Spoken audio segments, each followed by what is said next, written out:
بہت پہلے کی بات ہے کہ ایک چھوٹے سے گاؤں میں ایک لکڑی کاٹنے والا رہتا تھا۔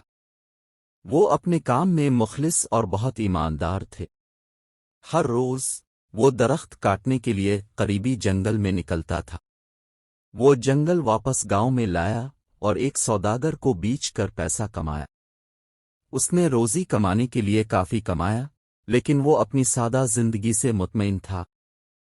ایک دن ندی کے قریب درخت کاٹتے ہوئے اس کی کلہاڑی اس کے ہاتھ سے پھسل کر دریا میں گر گئی۔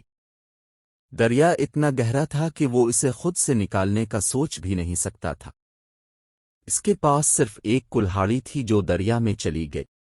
وہ یہ سوچ کر بہت پریشان ہو گیا کہ اب وہ اپنی روزی کیسے کمائے گا۔ وہ بدقسمت تھا اور حور کی دعا کی۔ اس نے صرف دل سے دعا کی تو حور اس کے سامنے نمودار ہوئی اور پوچھا، بیٹا کیا مسئلہ ہے؟ لکڑہارے نے مسئلہ بیان کیا اور حور سے اپنی کلہاڑی واپس لینے کی درخواست کی۔ حور نے اپنا ہاتھ دریا میں گہرائی میں ڈالا، چاندی کی کلہاڑی نکالی اور پوچھا، کیا یہ تمہاری کلہاڑی ہے؟ لکڑی کاٹنے والے نے کلہاڑی کی طرف دیکھا اور کہا، نہیں۔ تو حور نے اپنا ہاتھ دوبارہ گہرے پانی میں ڈالا اور سونے کی کلہاڑی دکھا کر پوچھا، کیا یہ تمہاری کلہاڑی ہے؟ لکڑہارے نے کلہاڑی کی طرف دیکھا اور کہا، نہیں۔ حور نے کہا، بیٹا دوبارہ دیکھو، یہ بہت قیمتی سنہری کلہاڑی ہے، کیا تمہیں یقین ہے کہ یہ تمہاری نہیں ہے؟ لکڑہارے نے کہا، نہیں، یہ میرا نہیں ہے۔ میں درختوں کو سنہری کلہاڑی سے نہیں کاٹ سکتا، یہ میرے لیے مفید نہیں ہے۔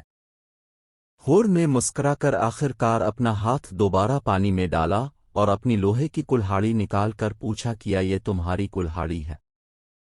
اس پر لکڑہارے نے کہا، ہاں، یہ میرا ہے۔ شکریہ۔ حور اس کی ایمانداری سے بہت متاثر ہوئی، اس لیے اس نے اسے اپنی لوہے کی کلہاڑی اور 2 کلہاڑی بھی اس کی ایمانداری کے صلے میں دے دیں۔ اخلاق: ہمیشہ ایماندار رہو۔ ایمانداری کا ہمیشہ بدلہ ملتا ہے۔